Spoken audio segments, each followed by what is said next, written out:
আমরা বিগত ১৫ বছর আন্দোলন সংগ্রামের মাধ্যমে আমরা যেতে হয়েছে, যার কারণে আমরা এরকম এক উৎসব মুখর ঈদ উদযাপন করতে পারিনি। যার কারণে আমরা প্রতি বছরই আমাদের সহযোদ্ধাদের পাঞ্জাবি উপহার দিয়ে থাকি। আপনারা জানেন, দেশনায়ক জনাব তারেক রহমানের ঈদ উপহার সাধারণ মানুষের মাঝে পৌঁছে দিতে দিতে সময় স্বল্পতার কারণে আমরা পাঞ্জাবিটা এবার কিনতে পারিনি। যার কারণে পাঞ্জাবির টাকাটা আমাদের সহযোদ্ধা বিভিন্ন উপজেলায় উপজেলায়, আপনারা জানেন নারায়ণগঞ্জ জেলা একটা বৃহৎ বৃহৎ ছাত্রদলের ইউনিট।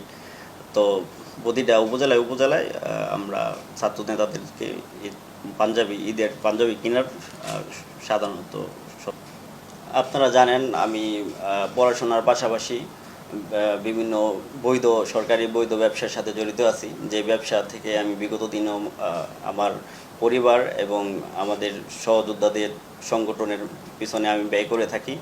সেই ব্যবসার আয় থেকেই নিয়ম মেনে সরকারের আমি আমার সহযোদ্ধাদের নিয়ে এই যেই একটা পরিবেশ হয়েছে, বিগত দিন আমরা এত সুন্দরভাবে উদযাপন করতে পারিনি ঈদ।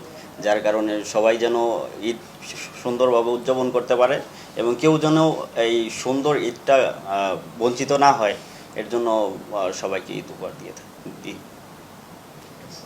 আসলে গতকালকে আপনারা ভিডিওতে দেখেছেন আমার সাথে অনেক সহযোদ্ধা পার্টি এই জায়গায় আসছে। আমার পেজের অনেক সহযোদ্ধা অ্যাডমিন আছে যারা আমার অনুমতি না নিয়ে ভিডিও ধারণ করে এবং আমার অনুমতি না নিয়েই ভিডিওটা ছেড়ে দেয়।